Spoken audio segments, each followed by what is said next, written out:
나온 도브테일 머신인데요. 이것은 가구 조립을 굉장히 간단하게 시간을 단축시켜주는 약간의 혁신적인 그런 기계라고 볼 수가 있고요. 자, 이게 어떤 방식이냐면 여기 날이 특이하게 이 아래에 있습니다. 이 아래에 있고 이 철물이 어떤 것에 지지가 되면 지렛대 원리로 톱날이 올라와서 나무를 가공해주는 이런 형태인데 한번 보도록 하겠습니다. 이 45도 할 때는 이 철물로 하는 것이고 치수를 맞추는 것이고 이걸로 직각인 경우에는 이걸 풀어서 좌우로 움직여서 치수를 맞추는 게 되겠는데요. 여기 보시면 눈금이 있고 치수를 맞춘 후에 이 나무를 올려놓고 이걸로 이 쇠로 치수를 맞췄기 때문에 이 이상 더 가지 않겠죠. 이 상태에서 여기 손잡이를 내려주시면 지렛대 원리 위에서 아래에 날이 올라와서 목재를 가공하는데 이 날이 안 보이기 때문에 사실 다칠 위험도가 굉장히 작고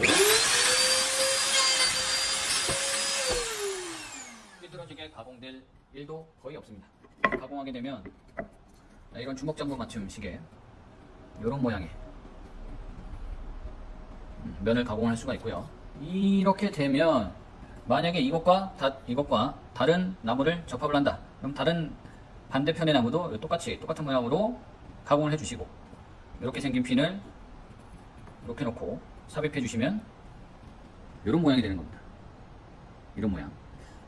그래서 굉장히 편하죠. 이거는 클램프로 붙잡고 있을 필요도 없고 뭐 양쪽에 그냥 구멍 방금 보여드렸다시피 심플하게 구멍을 타공한 후에 핀을 삽입하면 이제 조립이 끝나는 거죠. 이렇게 네 구퉁이를 다 조립을 하게 되면 이런 액자를 간편하게 만들 수가 있는 거죠. 이건 뒷면이고 앞면에서 보시면 이 핀 자국을 안 남길 수도 있죠. 뒤에만 그 핀을 박았기 때문이고요. 만약에 이 모양이 이쁘다 그러면 앞쪽에도 박아도 상관이 없겠죠. 자, 이런 액자 같은 경우 쉽게 제작할 수 있는 거죠. 나무 4개 툭툭 잘라서 구멍 2군데씩 뚫어주고 뒤에 이런 핀은 판매를 합니다. 따로 요거를 꽂아주면 이 액자가 완성되는 거죠. 간단하게 할 수가 있고 그러면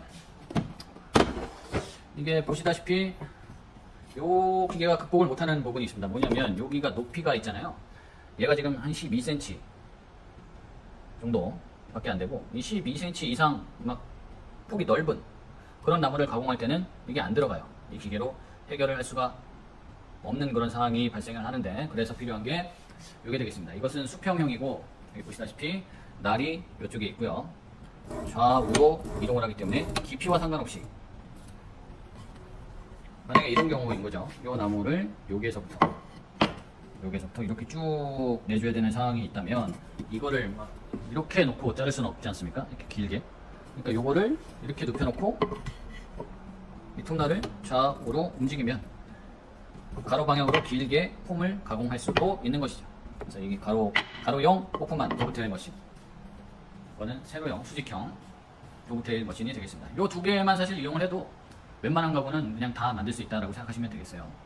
이 두 개를 활용해서 만들면 가구를 쉽게 조립할 수 있습니다. 약간 좀 혁신적인 그런 그 목공 기구가 되겠고 이렇게 많이 사용되지 않습니다. 왜냐면 뭐 좀 새롭게 나온 것이기도 하고 기계값이 좀 비싸기도 하고 하니까 우리 학교에 2대 보유하고 있습니다. 이것을 활용해서 여러분들이 가구를 만들면 쉽게 만들 수 있는 그런 면이 있을 것입니다. 자, 다음은 이 각도 절단기가 되겠고요. 각도 절단기는 이것도 절단의 용도가 되겠고 나무를 이렇게 놓고 내가 원하는 치수를 먼저 그린 후에 줄자로 재고 연필로 표시한 후에 이걸 내려서 절단하는 그런 형태가 되겠습니다. 이것을 내릴 때는 여기 보시면 이 안전장치가 있고요. 요거를 눌러야 내려오게 되고 요거는 톱날이 돌아가게 하는 버튼이 되겠습니다. 둘 다 눌러주셔야 이렇게 톱날이 회전을 하고요. 이게 고정된 상태에서 이렇게 내리기만 하면 좁은 면적밖에 커팅이 안 되지만 여기 보시면 앞뒤로 슬라이드가 되는 걸 보실 수가 있는데 이렇게 해서 앞으로 빼서 누르고 요 뒤까지 간다면 30cm까지 폭이 30cm인 나무판도 절단을 할 수가 있겠죠. 이게 테이블소보다 더 간편하게 작업을 할 수가 있기 때문에 요거 작은 목재를 절단하거나 간편하게 작업을 할 때는 요거를 사용을 하게 됩니다. 물론 30cm 넘어가는 것들은 다 테이블소로 가야 되겠지만요. 폭이. 그 다음에 각도도 조절할 수가 있는데 여기 보시면 각도가 표시가 되어 있습니다.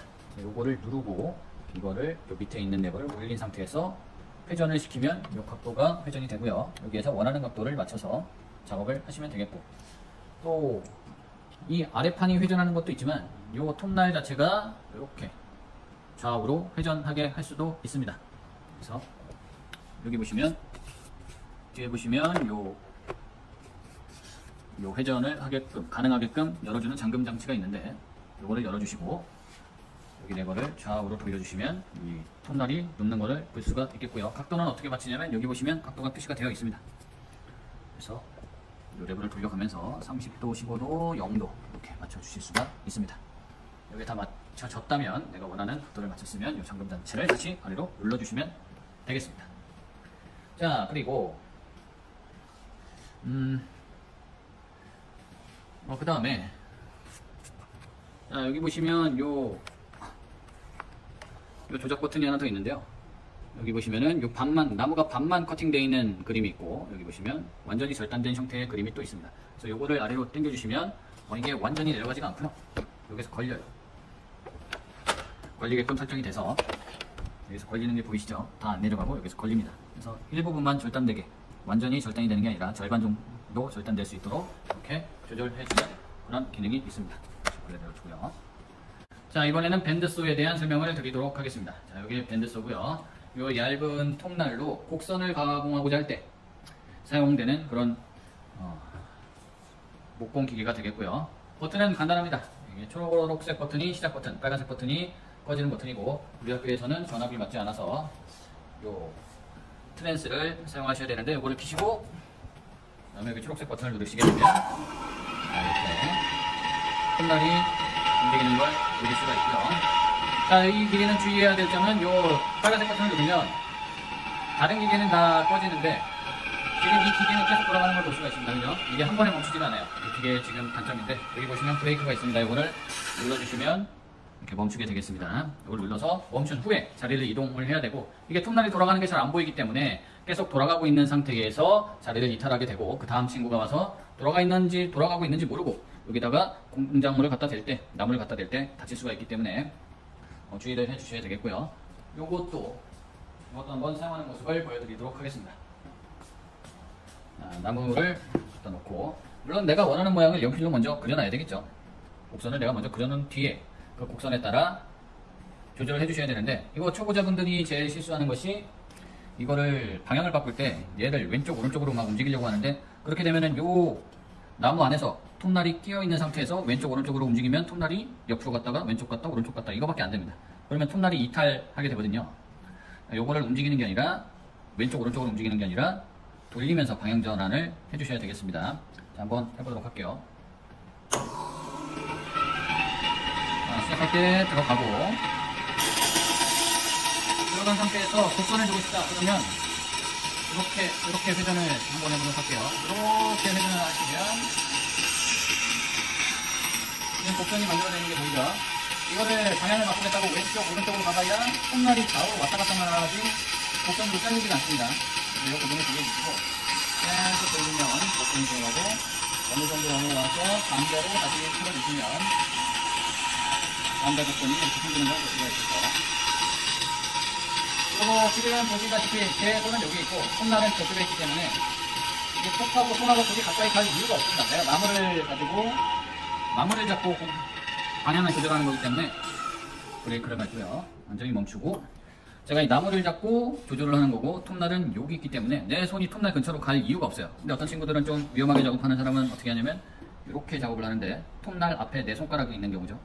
이런 경우는 갑자기 이렇게 푹 들어갈 수도 있기 때문에 힘 조절이 안 되면 이거 굉장히 위험하고, 요 옆에 떨어져서 이렇게 작업하면 되겠죠. 지금 선생님은 한 손으로 하고 있지만 카메라가 잘 받아야 되니까 두 손으로 정교하게 작업해 주실 수가 있겠습니다. 이렇게 해놓으면 뭐 도마 만들 때 내가 원하는 모양으로 만들 수도 있고, 무슨 장식품 만들 때 만들 수도 있겠죠. 그 다음에 이것도 이렇게 해놓고 책상 위에 올려놓고 산인 것처럼, 여기가 너무 길긴 한데 여기 이렇게 잘라서 능선처럼 해놓고 색칠해 놓거나, 이거를 비슷하게 해서 여러 개 겹쳐 넣어버리면 능선 모양처럼 돼가지고 뭐 장식품으로 만들 수도 있겠죠. 그래서 이렇게 2차원적 곡선을 만드는데 사용되는 밴드소가 되겠습니다. 그리고 이 밴드소를 사용하게 되면 이렇게 예시로 이런 도마, 이거는 지금 보고 모양인데요. 물고기 모양으로 만들어져 있죠. 드릴로 구멍 내고 이런 모양들은 밴드소로 곡선을 내서 만든 모양이 되겠습니다. 여기 나무 색깔이 여기가 배 같아서 이제 이쪽으로 보면 되게 보고 같죠. 이런 것도 이렇게, 요거는 드릴로, 윗 모양은 드릴로 했고 이쪽 부분을 이렇게 잘라내서 내가 원하고자 하는 모양을 만드는 그런 기계가 되겠습니다.